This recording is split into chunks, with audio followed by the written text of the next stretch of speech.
Provérbios 7. Meu filho, obedeça às minhas palavras e no íntimo guarde os meus mandamentos. Obedeça aos meus mandamentos e você terá vida. Guarde os meus ensinos como a menina dos seus olhos. Amarre-os aos dedos, escreva-os na tábua do seu coração. Diga à sabedoria, você é minha irmã, e chame ao entendimento seu parente. Eles o manterão afastado da mulher imoral, da mulher leviana com suas palavras sedutoras. Da janela de minha casa olhei através da grade e vi entre os inexperientes no meio dos jovens um rapaz sem juízo. Ele vinha pela rua, próximo à esquina de certa mulher, andando em direção à casa dela. Era crepúsculo, o entardecer do dia, chegavam as sombras da noite, crescia a escuridão. A mulher veio, então, ao seu encontro, vestida como prostituta, cheia de astúcia no coração.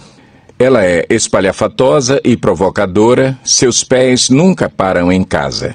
Uma hora na rua, outra nas praças, em cada esquina fica à espreita.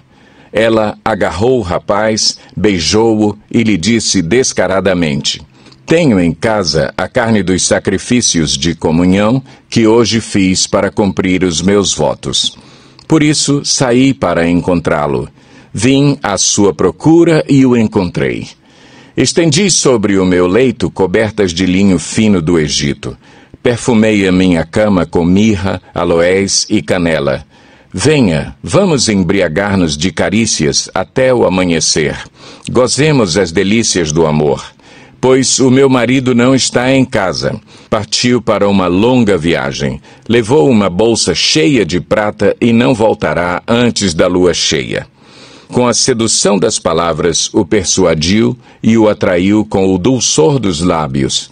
Imediatamente ele a seguiu, como o boi levado ao matadouro ou como o servo que vai cair no laço, até que uma flecha lhe atravesse o fígado, ou como o pássaro que salta para dentro do alçapão, sem saber que isso lhe custará a vida. Então, meu filho, ouça-me, dê atenção às minhas palavras. Não deixe que o seu coração se volte para os caminhos dela, nem se perca em tais veredas. Muitas foram as suas vítimas. Os que matou são uma grande multidão. A casa dela é um caminho que desce para a sepultura, para as moradas da morte. Provérbios 8. A sabedoria está clamando. O discernimento ergue a sua voz. Nos lugares altos, junto ao caminho, nos cruzamentos ela se coloca, ao lado das portas, à entrada da cidade, portas adentro, ela clama em alta voz. A vocês, homens, eu clamo, a todos levanto a minha voz. Vocês, inexperientes, adquiram a prudência, e vocês, tolos, tenham bom senso. Ouçam, pois tenho coisas importantes para dizer. Os meus lábios falarão do que é certo. Minha boca fala a verdade, pois a maldade causa repulsa aos meus lábios.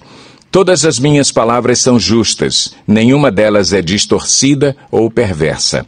Para os que têm discernimento, são todas claras, e retas para os que têm conhecimento. Prefiram a minha instrução à prata, e o conhecimento ao ouro puro, pois a sabedoria é mais preciosa do que rubis.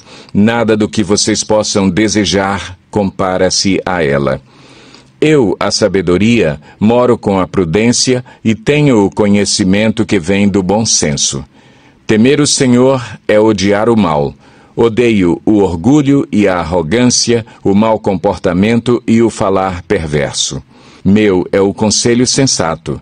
A mim pertencem o entendimento e o poder. Por meu intermédio, os reis governam, e as autoridades exercem a justiça. Também por meu intermédio governam os nobres, todos os juízes da terra. Amo os que me amam, e quem me procura me encontra. Comigo estão riquezas e honra, prosperidade e justiça duradouras. Meu fruto é melhor do que o ouro puro. O que ofereço é superior à prata escolhida. Ando pelo caminho da retidão, pelas veredas da justiça, concedendo riqueza aos que me amam e enchendo os seus tesouros. O Senhor me criou como o princípio de seu caminho, antes das suas obras mais antigas. Fui formada desde a eternidade, desde o princípio, antes de existir a terra.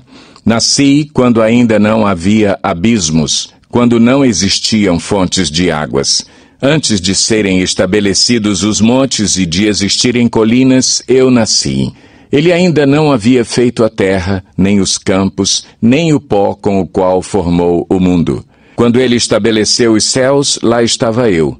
Quando traçou o horizonte sobre a superfície do abismo, quando colocou as nuvens em cima e estabeleceu as fontes do abismo, quando determinou as fronteiras do mar para que as águas não violassem a sua ordem, quando marcou os limites dos alicerces da terra, eu estava ao seu lado e era o seu arquiteto. Dia a dia eu era o seu prazer e me alegrava continuamente com a sua presença. Eu me alegrava com o mundo que ele criou e a humanidade me dava alegria. Ouçam-me agora, meus filhos, como são felizes os que guardam os meus caminhos. Ouçam a minha instrução e serão sábios, não a desprezem.